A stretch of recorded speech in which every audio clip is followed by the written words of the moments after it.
Qualthalas Time, Bacella Rips Sylvania, a New One, by Marie Michelle Deletti, copyright 2020. Our story begins after Bacella went on a War Chief Sylvania rescue mission. After Bacella discovered that the mission was a suicide mission to rescue several of the Horde members, one of the people they were to rescue refused to return with the group as he told Bacella, "This is not the Horde that I grew up and believed in." Bacella herself could not disagree, as she herself did not like Sylvania, or what she saw was happening to the Orgrimmar or the Horde itself. Determined to finally express her personal hatred of Sylvania's, Bacella went to the office of Sylvania to express her feelings. Bacella looked around Orgrimmar and the dingy brown building with their spiked and ugly architecture. Orgrimmar, as far as she was concerned, was a slum, where Qualthalas, also known as Silver Moon, was a beautiful built city that had been ransacked by the Scourge. Ironically, this Scourge was to be led by none other than Sylvanas, Windrunner, who was later moved in with her husband of the Forsaken. Ever since Bacella was in elementary school, she heard of the history of Sylvania and the Forsaken. She always had an axe to grind over what happened 300 years ago. The Sindori have long lives. Many live to be 500 years or longer. Some even live to be 1,000 years. Ever since Bacella was 75, she so much wanted to find Sylvanas and determine if she was, as the history teacher had said. Bacella knocked on the war chief's door, a heavy wooden door that made her knock seem muffled by the thick wood. Sylvanas answered the door. "Are you looking in town? Oh, who do you want? What do you want?" Bacella looked at Sylvania with disgust.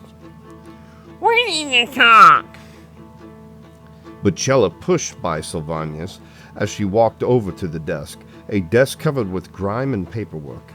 Sylvania's was not at all happy to be manipulated by someone she did not know. Walked over to Bacella and blocked her from sitting down. "How dare you just walk into my office? Who are you?" Quietly, she thought of how the Sindori looked familiar. She had seen this woman before. She just was unsure where she had. "I was one of the people that went on the fool's errand to Stormwind to rescue the Horde prisoner. I also delivered Alaria's necklace to you in Undercity." "Oh, yeah, I remember now. How come you came back and none of the others did?" "You did not think that I could figure out what you had in mind? Every time I had made a mistake, I had to repeat the journey until I got it right. Or could drink that nasty little potion of yours to quit. I used my Hearthstone as a last resort after every other technique to get around Stormwind guards failed. That person would have turned me into another one of your scores. I would not drink it, yet you limited my ability to just die and start over. My Hearthstone worked, and that's how I'm here." Sylvanas began to think of how she could make it even more difficult for future missions. "I need to disable that Hearthstone. How could I have forgotten that?" "Oh, thanks for the tip. I'll remember it for the next mission." Bacella looked at Sylvanas with a pure anger as she grabbed her by the back of her neck. She hissed angrily, "There will not be a next time." Bacella threw Sylvanas against the wall. Sylvanas was pinned down by Bacella. Bacella held her against the wall like a vice. Sylvanas tried to use her evil eye to hypnotize Bacella. Bacella gave her own visions as she had tightened her grips on Sylvanas' wrists. Sylvanas cried in pain as she could hear her bones and her wrists being crushed. "How many others have you done this to?" Bacella slammed the crushed wrists against the wall. Many! Only you came back! How many? Why? Sylvanus writhed in pain. Her wrists were crushed. Bacella slammed her against the wall. Her skull made a hard crunching sound against the reinforced adobe wall. Sylvanus fought to remain conscious. She was quickly losing her control. Please stop! I will tell you! Bacella looked at the older Sindori with disgust. As she led her to a chair, she slammed her into it. Do anything against me, and I will never let you leave this room alive. Sylvanus winced as she felt her broken bones in her wrist. She knew her days of using dark magic were long gone. If she was lucky, she could get a Forsaken bone repair to restore some of her wrist mobility. Looking at Bacella, a tall, red-headed Sindori, fuming at her, she quickly tried to read Bacella's mind, only to find a strong force that kept her out, the same type of force her sister Alaria discovered when she was exiled from Silvermoon for doing void magic. This was a shadow priest, and they could totally turn your mind into ooze. Most shadow priests were not physically strong, yet feeling her broken wrist, this was like no other shadow priest she knew. Sylvanus was facing a threat that she could not subdue by magic. With the sheer pain of her broken wrist and cracked skull, she could not physically work a spell to defend herself. Yeah. It was to totally make you give up the drink potion, which would have turned you into a Forsaken after you drink and pass out, and our mage will retrieve your body, and you would be an Undercity resident. What gives you the right to determine who will be Forsaken? I have worked my whole life in honor of the Horde. I serve under Garish. I pledge allegiance to the Horde and to Qualthalas. I have a home on Draenor. That Horde prisoner was right. I do not want to serve you, nor will I ever serve you again. You have been corrupted by evil and are shame to the Sindori and the Horde.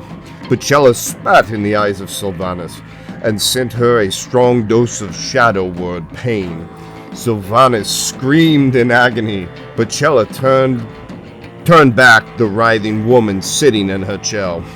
I am the Horde! Oh, wait. I am leaving the Horde.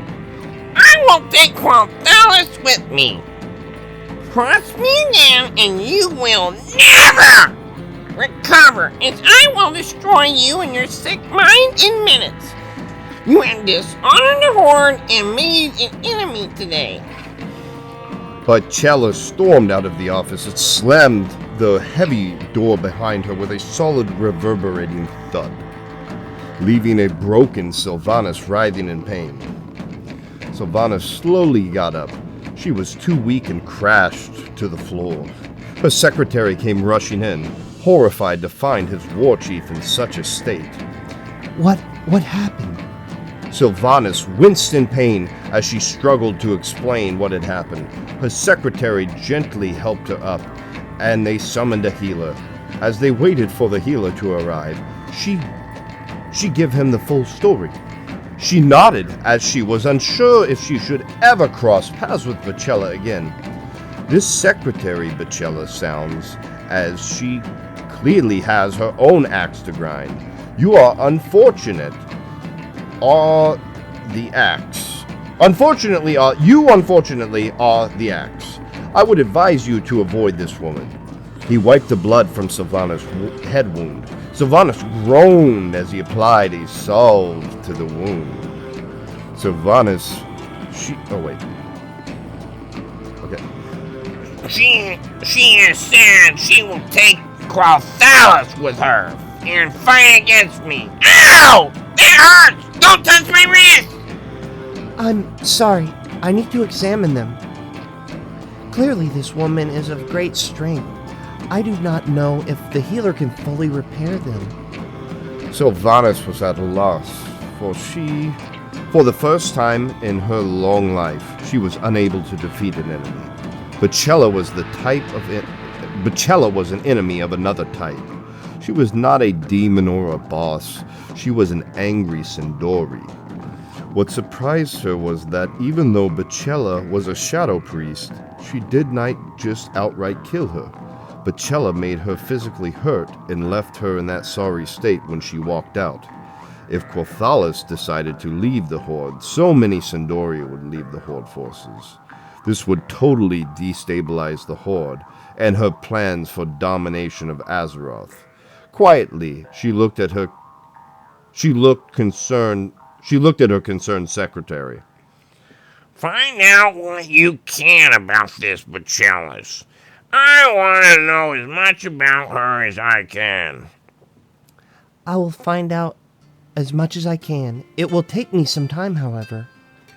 He went to answer the door, to usher in Sylvanus' personal healer, a Forsaken medic. He looked at her wrist with a shrug as he began to perform a healing procedure. Sadly, it was not going well. After many attempts, he sighed and gave her the bad news. I'm sorry. I cannot repair this. I have tried many times. This damage is too great. I can give some limited mobility. But back, you will never have the same ability. The good news is the skull fragment. Sylvanus winced as she tried to move her hands, as she would not do spells. They would not move to the proper position. I can't use my hand to do spells. That vixen took that away from me. She has taken my magic away from me. Damn her to the maw! Damn her to the darkness! Sylvanus jumped out of her chair. Only her sudden movement caused her knees to buckle, and she slammed into the backside of the desk with her knees smacked into the floor with a heavy crunch. Her healer was already starting to heal the damaged knees, and the secretary put her back in the chair. You don't got enough problems. I don't need to injure yourself further. You just cracked your kneecap. I'll have to fix them for now, but the damage will take some time to heal. You need a few days to rest. He told the secretary to arrange for a gurney to get Sylvanus back to Undercity.